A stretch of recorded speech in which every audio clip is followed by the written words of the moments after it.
You are now watching After Hours with Jake.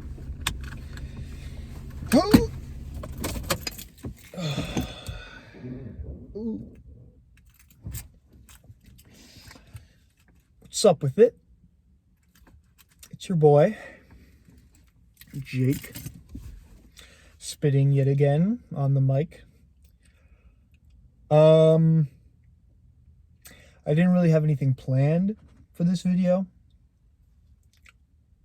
I just felt like, that's fine. I'm okay with that. Just felt invoked by the spirit, you know what I mean? Just kind of felt like making a video. Just felt right. Felt like the time to make a video. So here I am. We'll go for like 30 minutes here, and then we'll stop. And I think something will probably come of that. So I'm just going to keep talking and hope something kind of falls into place here. I'm smoking weed. I'm smoking. All right, listen. If you're a YouTube moderator type person, this isn't actually weed. This is a prop. It's water vapor. This is a water vapor pen. I'm hitting a water vapor pen. This is a water vapor pen. I'm hitting a water vapor pen. And the reason why I'm doing that, well, is because I like to indulge in water vapor every once in a while. And some people would say that I have a water vapor problem. Some would even go as far to say that I have a water vapor addiction. I have addiction to vaping water. Some people would say that. I think those people are wrong. I don't think those people are right. Wasn't really looking at the footage, but it's just kind of spooky. Like when I'm talking back here, it's like you know what I mean? It's like I'm a villain in a Disney movie, like in a live action Disney movie. This is how the villain would look. But I'm doing water vapor, and honestly, the reason why I love water vapor so much is because if I don't do the water vapor thing, then I'm gonna have a headache. And I'm not gonna be able to relax. I can't relax unless I have my water vapor. And that might sound like a little bit of an addiction kind of thing, you know, the fact that you can't, wind down, the fact that you can't, take a second to breathe without water vapor. That does sound a little bit like an addiction or something. Yeah. But it's not. It's not. And the reason why it's not an addiction is because it is a choice. I choose to vape water. I choose that. I choose to do it. Every time that I do it, I'm consciously making the decision to vape water. Every time I do that. So the fact that it's a choice, for me anyway, means that it isn't an addiction. It just means it's a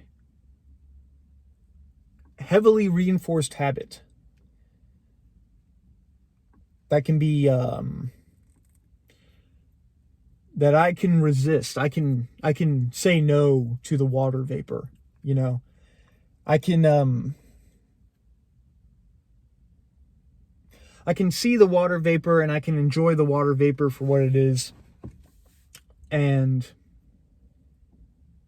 I can indulge in the water vapor, and it's me making that decision. I'm the one saying, I want to vape this water. So it's not an addiction. But it is a bad habit.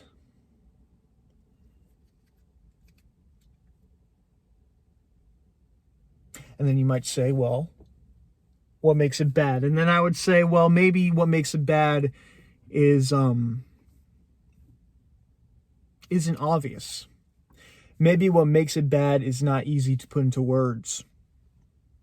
Because water vapor on paper seems pretty harmless, but I'm sure that if you vape water every day, that it will catch up to you.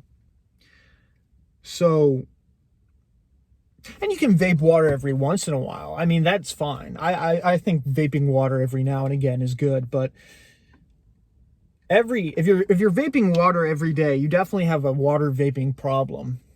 There's no reason you should be always vaping water. There's no reason you should be waking up and then the first thing you do is vape water, or like the first thing you do when you get home from work is vape water. That should not be how it is. It should be more like a weekly thing, maybe, or maybe even less than that. But something that's worth noticing is that when you vape water every day, it's not really the same as when you vape water every now and again. And it's actually less enjoyable. If you do it every day, it kind of ruins vaping water. It kind of makes it shit. But when you vape water like every week, or like once or twice a month, if you vape water once and twice a month, if you do that, then I feel like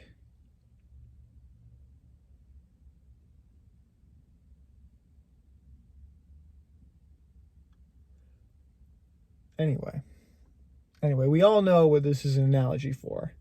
I'm obviously talking about McDonald's. I'm obviously talking about fast food. I'm not talking about water vapor. I'm talking about McDonald's. Actually, McDonald's, you shouldn't even... That's like a twice a year thing. I would rather you smoke weed once a week than eat at McDonald's once a week. And that is true.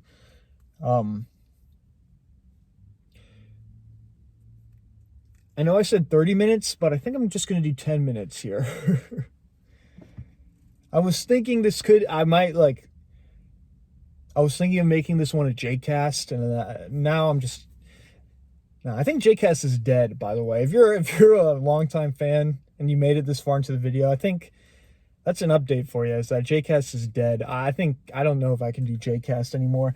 The spirit is just not the same. Like, the spirit of Jcast was so soulful in the beginning, and now every time I do it just feels like a rehash. So I think Jcast is dead, unfortunately, because Jcast was pretty hype. I really like Jcast, but yeah, I think Jcast is dead. I gotta think of something else to post. So stay tuned. I'll think of something. I have to, but yeah, I'll think of something.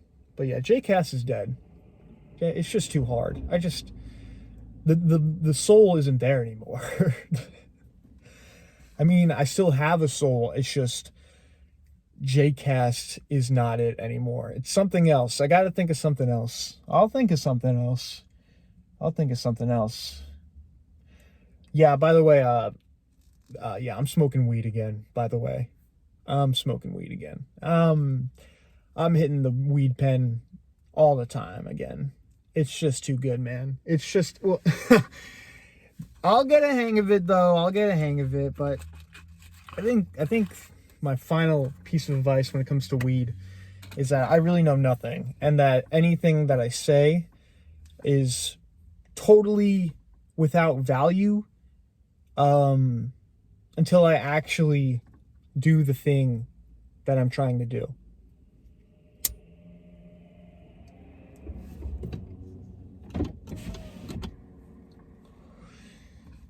Like, I can't say anything until I actually do the thing that I'm trying to do. Like, I can talk all this I can talk all this bowl.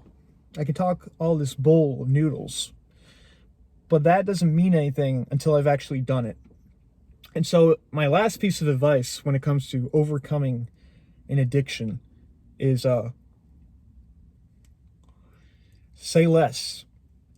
Say less and do more. Because you really can't say anything until the work is done. Because you don't know yet. Because you're not there.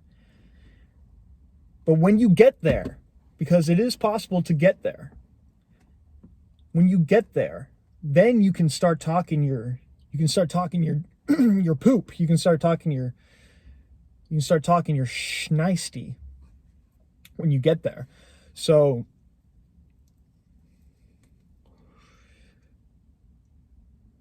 don't say anything. Just don't say anything.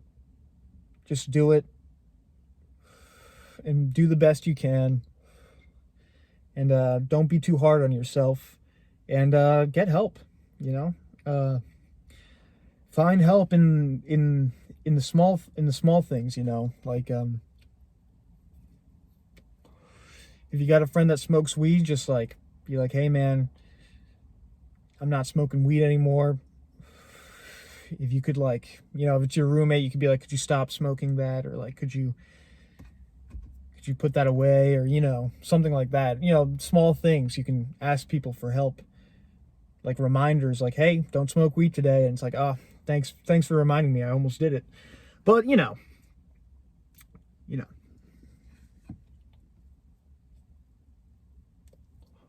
what I'm trying to say is that the only thing that matters when it comes to overcoming an addiction is knowing that it's possible. That's the most important part. The most important part is knowing, not just thinking, but knowing, because it is possible. Knowing that it's possible to overcome the addiction, and that it's going to be hard, and there's going to be a lot of suffering involved with it, but it is possible. It is possible. And so, knowing that it's possible, you can move forward with faith in the fact that it's not going to be for nothing. It's going to be worth it, because you're going to make it. And when you make it, you can help other people make it, which is an added bonus of sorts.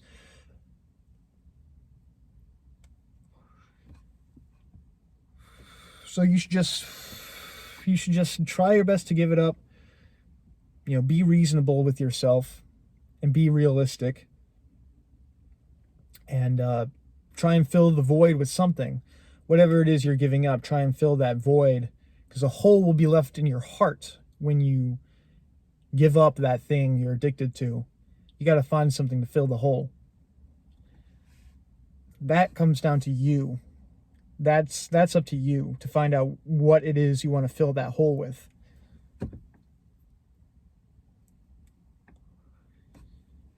And then when you do it, when you fill the hole and you're done and you've overcame, when you've conquered your addiction, that demon, then you can say, I did it. I slayed the beast. I know how to slay the beast. That's what you can say. And you can say it with confidence. You can say, I know how to slay the beast, and I can help you slay the beast. And your words won't be nothing, because you have actually done it. So your words have some value, especially in regards to the context of this specific situation where I need a beast to be slain and I don't know how. But you've slain many a beast in your day. So how do you do it? And me, I don't know. And that's my role, is to tell you that I don't know. But when I do know, I'll be the first to let you know,